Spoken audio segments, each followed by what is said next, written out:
लक्ष्मीनारायणाभ्यां नमः। उमामहेश्वराभ्यां नमः।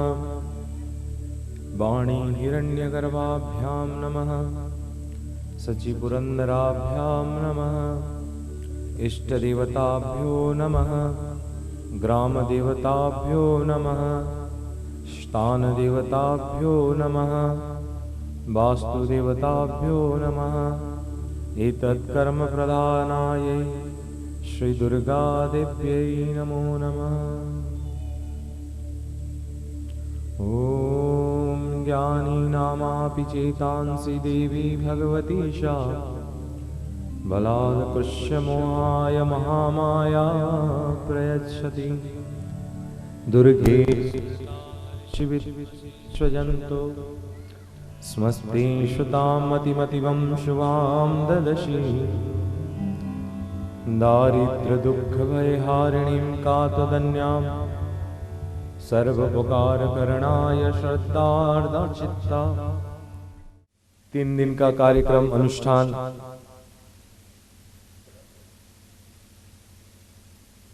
भक्ति भक्त भगवंत गुरु। बहुत साल के बाद आप पटनागढ़ वाले जागरण के बदले तत्व कुछ जाने की आप लोग को सौभाग्य मिला है। समय चला जाता है, सब कुछ मिल सकता है, लेकिन जीवन में समय कभी नहीं मिलती। कल मैंने कहा एक व्यक्ति बाजार जाता है और फूल का माला लाते हैं, एक व्यक्ति और भी फूल का माला खरीदता है, एक अपनी पत्नी के लिए और एक दुर्गा जी के लिए। फूल का माला वही, खरीदना वही, पैसा भी वही, कर्म अलग। एक आसक्ति विषय के लिए और एक मुक्ति भगवान के लिए। हमें गीता के माध्यम से मैंने बताया कल कि भगवान ने, कृष्ण ने ज्ञान का प्रचार किया और कर्म का, ताकि हम जीवन में कर्म और ज्ञान,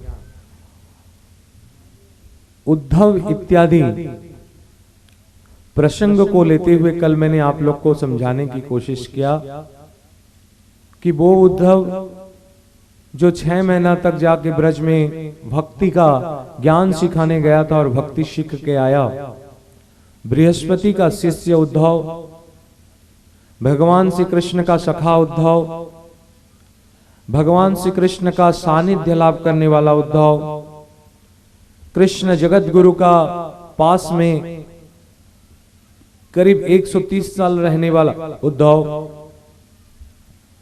इतना होने के बाद जब भगवान श्री कृष्ण का वियोग होता है तो परम विरहाशक्त भक्ति होने के कारण, परम विरहाशक्त भक्ति गोपी, अर्जुन और उद्धव में प्राप्त होते हैं, जो आप लोग आगे समझ पाएंगे। भगवान की विरह सुनने के लिए, जो विरह मैंने बताया कल, एक विरह होता है जो हम लोग जानते हैं लेकिन मानते नहीं। एक विरह वो जो समझते हैं कुछ देर के बाद छूटना है, लेकिन पुनः मिलने की गुंजाइश रहती है। एक मिला विरह वो जिसमें फिर कभी नहीं मिल सकते। उद्धव रूपी शरीर, कृष्ण रूप में आत्मा जब छूटता है तो शरीर को क्या पीड़ा होते हैं और आत्मा को क्या, ये भगवान की पहले दिन का एक ठूंठ के बारे में मैंने बताया कि भगवान ने अर्जुन के सामने अपना शरीर को अपने धाम ले गए, और जब अर्जुन ने कहा कि प्रभु तुम्हारे बिन मैं कैसे रहूंगा, तक भगवान ने कहा ये विषय का ज्ञान उद्धव का भी हुआ था अर्जुन, इसलिए इसका ज्ञान तुम उद्धव से समझ लेना, क्योंकि मेरे पास ना वो समय है, मैं साक्षात काल हूं, लेकिन मेरे पास भी वो सख्त समय नहीं है, क्योंकि इस दुनिया में जो भी जन्म लेता है वो देवता होने के बावजूद भी मरता है।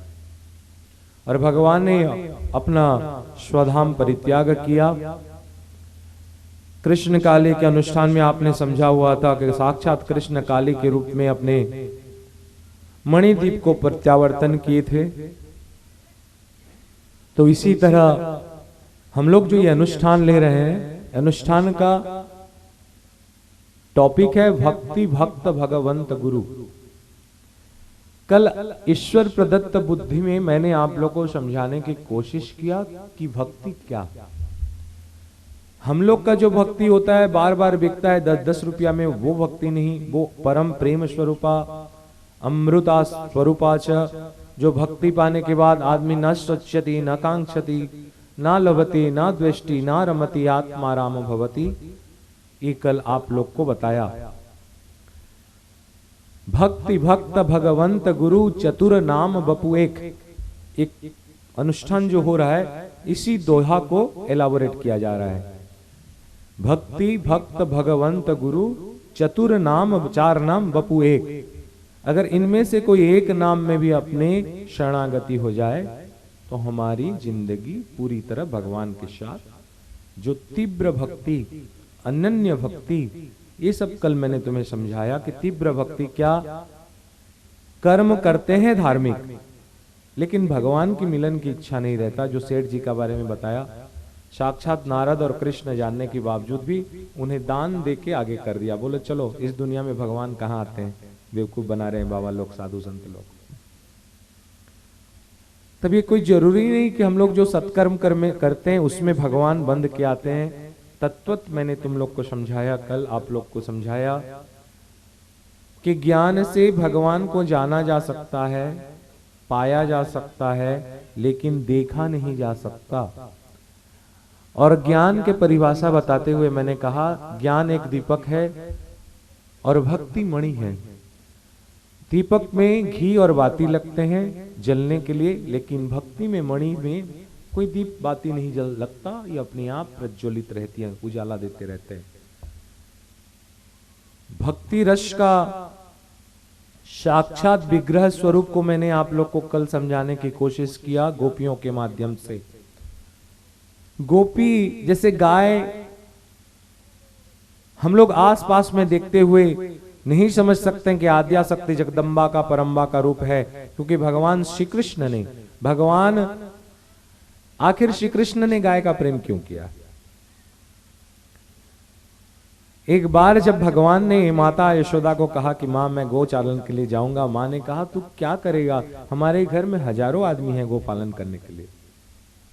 बोले नहीं मां मैं जाऊंगा। बोले तू इतना बच्चा से क्यों, 6 साल से गाय चराने के लिए तू इतना उत्कंठ क्यों। मां मैं गाय चराने नहीं जाऊंगा, मैं गाय का सेवा करने जाऊंगा। बेटा तेरे मन में गाय शिवा की पत्नी इतनी उत्कंठा, मां तू नहीं जानती मैं पिछले जन्म में बहुत बड़ा राजा था, मेरे पास हजारों लाखों करोड़ों गाय रहते थे मां, मैं रोज 1000 गाय में सोने का सींग लगा के उनको दान करता था। मां हंस दी। बोले 6 साल का बच्चा मुस्कुरा रहा है, क्या क्या बोल रहा है ना, आप सुना। मां की ज्ञान सीमित बुद्धि। भगवान ने कहा कि मां मैं रोज गोदान करता था। भगवान ने कहा गोदान करता था, तो मां ने पूछी, यशोदा जी ने पूछी कि क्या कौन से राजा था भाई तुम। बोले मैं राम था।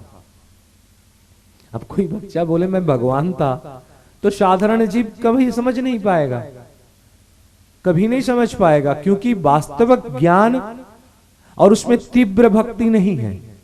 जब तीव्र भक्ति नहीं है तो हमारी चर्म चक्षु अलौकिक चीज का कोई बारे में जान नहीं सकता, ना देख सकता। और भगवान को देखने के लिए तीव्र भक्ति अनन्य भक्ति के बारे में हमने बताया कल। तो मां हंस दी कि बोले तुम भगवान राम था। बोले भगवान तो नहीं था, मैं नहीं समझ सकता भगवान था कि नहीं था। अब भगवान कैसे बोले कि मैं भगवान कैसे बोले कि मैं भगवान ही था। उन्होंने कहा मैं राजा राम था। बोले तुम अब क्यों ऐसा जन्म लिया है। भगवान सच बोले, समझ नहीं पाया आदमी। भगवान ने कहा मां मैं न लाखों करोड़ों गाय का दान किया, लेकिन जीवन में कभी गाय का सेवा नहीं किया था, इसलिए प्रारब्ध के अनुसार मैं गो, जिसके घर में 9 लाख गो गाय हो उसको बोलते हैं क्या, नंद। 9 लाख से नीचे गाय हमारे शास्त्र के अनुसार जिसके घर में हो उसको बोलते उपनंद।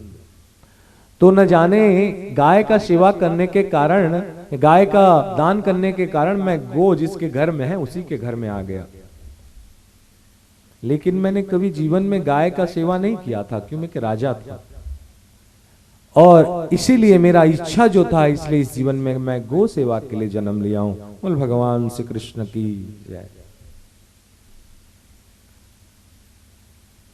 आप लोग सब जानते हैं, जब गिरि गोवर्धन की कहानी हुआ, मैं कहानी कहने वाला नहीं हूं,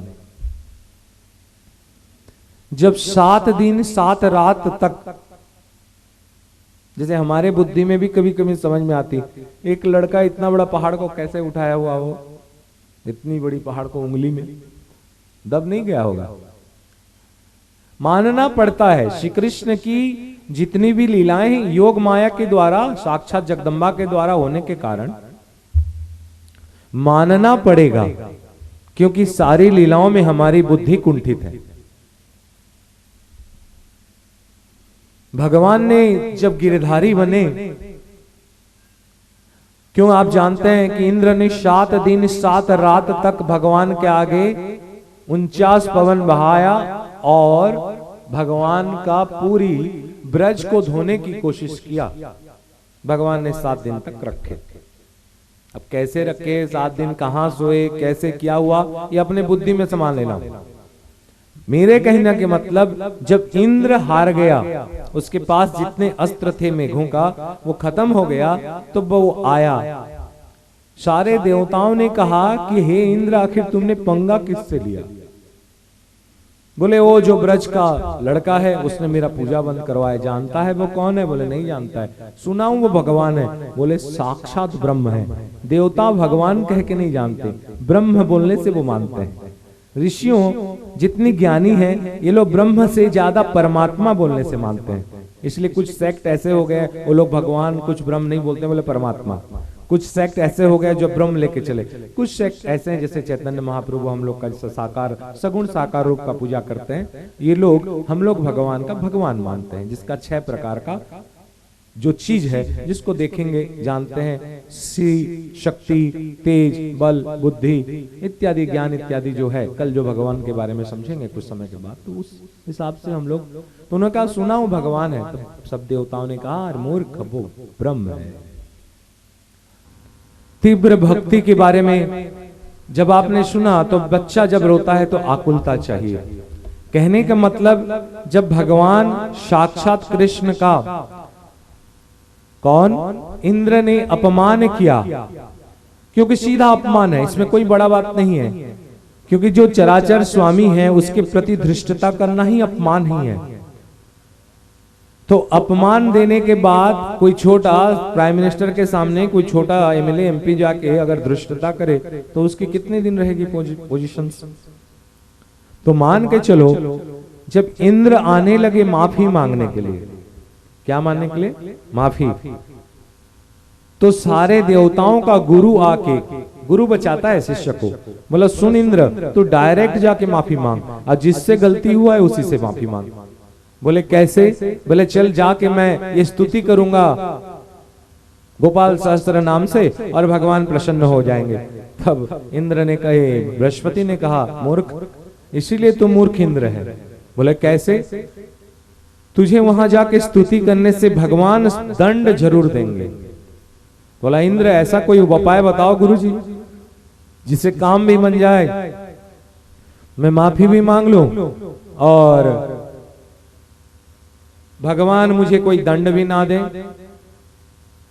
तब उन्होंने कहा, इंद्र तू एक गाय लेके जा। इंद्र ने कहा गाय लेके मैं क्या करूंगा? बोले गाय लेके जा और भगवान को आगे करके गाय के चलना, गाय के पीछे चलना, गाय के आगे नहीं जाना, और भगवान को जाके गाय को अर्पण कर। तो इंद्र ने कहा इसके द्वारा होगा क्या?